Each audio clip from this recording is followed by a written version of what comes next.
No,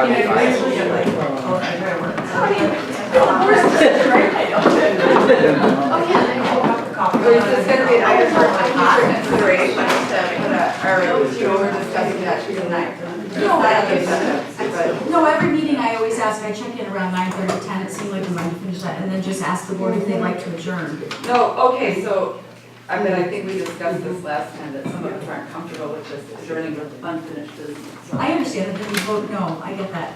I do want to ask, I understand that we've not gotten to, meeting? Is everyone here? I call this meeting back to order. It is 10:08. I promised to check in with the board to see how everyone's doing and if we want to continue on with the next agenda item or if we would prefer someone can make a motion to adjourn before. We have not gotten to village trustee or president or manager reports in about 3 meetings. So I'm wondering if the board would be receptive to moving those items up. In the intent, if the intent is to adjourn. So if not, I'm fine continuing on. I want to know the will of the board. Trustee McCabe and then Trustee Bockhorst. I would, it would be my position to take the next item, item 9C, since this professional has been here all night. Great patience. And I actually had been thinking, I noticed about the reports, and I was actually going to make a suggestion, which I don't have to do at this meeting, but of another way of providing that information, so that, because we do. Right. We're running out of time. Anybody else? Trustee Bockhorst. I agree with her. I think that we should conduct business as we are elected to do, and that we should discuss hard capping our meetings at a certain time, and then maybe having a more efficient meeting process in order to achieve all of our business. I would hope we could get the stop sign ordinance, but that seems like a no-brainer. Okay. Unless it isn't. Let's go with C and D. So, okay, is I it wouldn't. intent to finish the agenda tonight? Do we have a majority? No. Well, I mean, I might leave it for No. one, but I'm not going to. Just those 2 items? Yeah, just those two. Everyone okay with that? Okay, thank you for that suggestion. Can we agenda-size a discussion about a hard cap? Or having a cow or anything, I don't know, just to give direction, so. Okay, thank you. All right, we'll take up the next, I'm sorry, I did not even recognize you were here for this item, and I apologize. Do not worry about it. So we will go to the next item on the agenda, and that is consider, is it revised? Is there one before that? Aha! Review the healthcare plan and plan year with a guest of the Horton Group. Rebecca, did you want to start? Or Tyler? Should we? Yeah, Dan's here from the Horton Group. He helps us consultation with our health insurance plan and other fringe benefits. So I'm just going to keep it short. Dan, why don't you just give a kind of a summary of why you're here? Okay. All right. Good evening, everybody. Dan, I'm Govan with the Horton Group. Thanks for seeing me. I will keep this fairly brief, although now's a great time to ask any questions and all questions you may have related to the health plan for the Village of Shorewood. So I'm with the Horton Group. We are the broker consultant partner of the Village and have been for some time. What I intend to do is share with you a little bit of history on kind of where the Village has been, not a ton, the current situation, on where we're at, and some future considerations that you all are going to need to make in the near term and the long term, because every year the renewal comes up, right? And it sounds like money isn't growing on your beautiful trees. So, historically... Just the ash ones, I'm joking. Yes, right. Wonderful. I'm actually just going to read a little bit off this memo, not necessarily my intent, but it'll keep me brief. So since 2015, the Village of Shorewood has experienced 2 years of a 0% rate increase to their health insurance in 2016 and 2017. In 2018, the Horton Group recommended that we change from United Healthcare to WPS, which resulted in a cost savings of 2.5%. All the while keeping plan designs, the nuts and bolts of the medical insurance benefit, effectively the same. While that's been going on, healthcare costs or inflation has been rising at a rate of, depending on what you read and where you read it, anywhere from 6 to 8 to 10%. But we've been able to maintain our current premium levels for your employees and their families at levels today that are below what they were in 2015. So wonderful, right? Remarkable and to be applauded. But I'm sure you all understand and appreciate that's not so much what's going on out in the marketplace, both in the public and private sector. And we are getting some intel year to date from a claims perspective and a utilization perspective of your employees and their dependents, that it's not looking like we're in line to get another zero or something close to flat, okay? WPS informed us that the village is running above their loss ratio. So in the insurance market, it's premiums paid in versus claims paid out. And if more claims are being paid out than premiums being paid in, the insurance company's losing, and they're not in this to lose. So suffice to say, we're expecting an increase. Is that a change from the claims ratio? Is that a change? Yes, it has worsened since years past. Yes, which is why I'm here today, just to brief us for to be prepared to receive some increase. Now, where you all need to end up from a budgetary perspective, we're here to help, and there are levers that we can pull to adjust plan design, premium contribution, the doctors and hospitals that your employees can go and seek care and coverage from. There are things we can do, but of course those come with ramifications, cultural ramifications, employment considerations, all of those things that I'm sure you guys will get to in a flash. You heard that. So knowing that the village may be, I'm sorry. What did I just say? Oh, you're entitled to say We're something. making fun of ourselves. I could tell there was some levity in the air. It's not you. Okay, for now. So knowing that the village may be unable or unwilling to even handle an increase to health insurance premiums, we've begun working with administration, and there's an insurance committee that my colleague and I meet with on a monthly basis starting in June as we sort of get towards this budgetary cycle and talk to them about the fact that, hey, we've had a really good run, several years of no increases to premiums, but it looks like something's going to come about this year. And if we're dealt a 15, a 10% increase, let's talk about what you and your colleagues would be tolerable of in the way of. Who's the committee? I'm sorry, just. It's a subset of employees, DPW, administration, library, police. Oh, it's all village departments. So it's So all- all village departments have a rep on the committee. There's no, okay. Yeah, some department heads, and there's maybe 10 folks that sit around the boardroom there. It's discussing their own benefits. Yes, Okay. yep, talking about trends in the industry and again, those levers that we may need to pull in the event that we're dealt a tough hand from a renewal increase perspective. So what the three categories I mentioned were plan design, increasing deductibles, increasing co-pays, et cetera, more financial responsibility and liability on the employees. Network changes, you can only go to Aurora. You can only go to Freighter. That's happening out there. Maybe not the most popular, but it's happening. And your geography makes it even more challenging because everybody goes everywhere.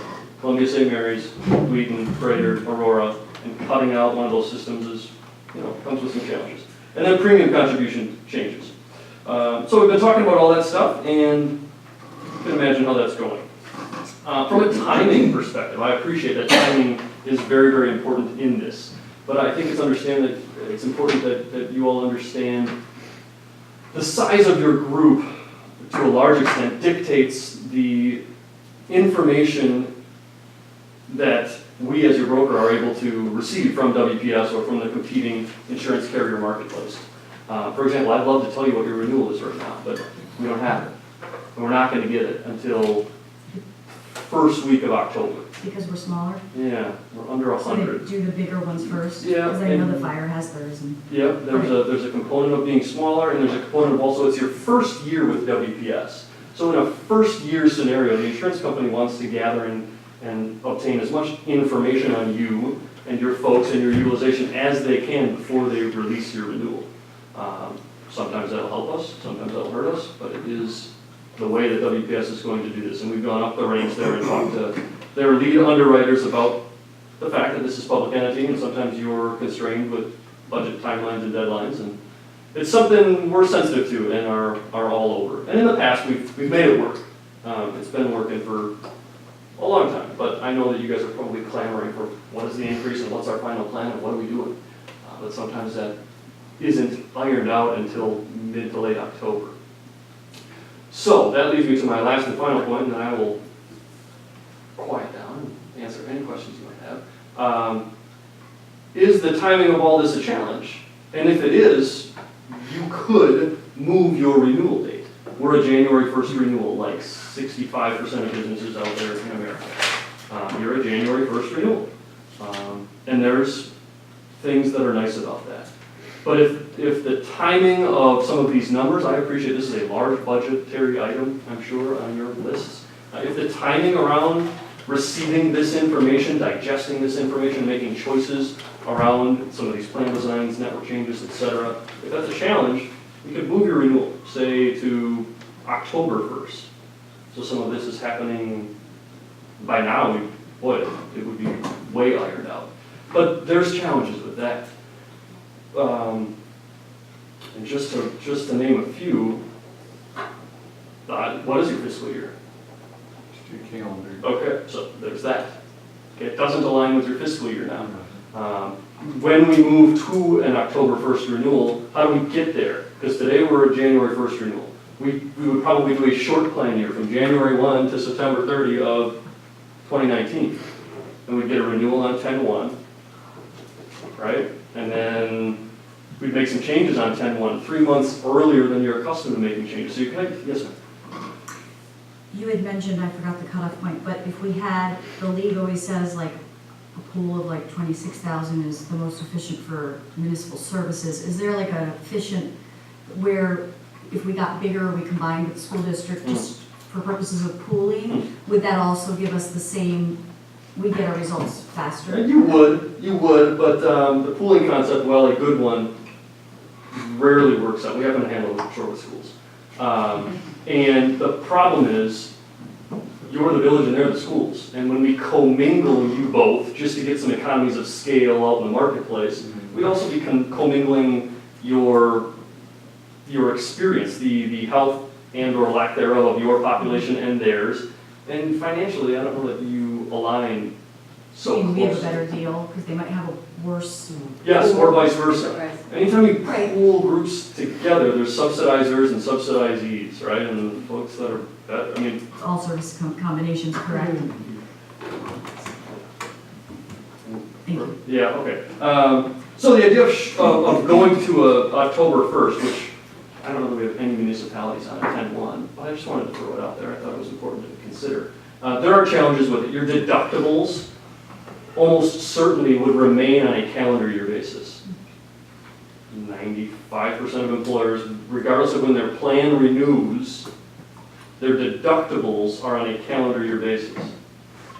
So if we move to a 10/1, say, and we need to make plan changes and increase or decrease deductibles on 10/1, that's going to impact people for October, November, and December, and then they're going to reset on January 1st. There's just some wonky issues that you would deal with in the event of looking to change your renewal cycle. Not impossible.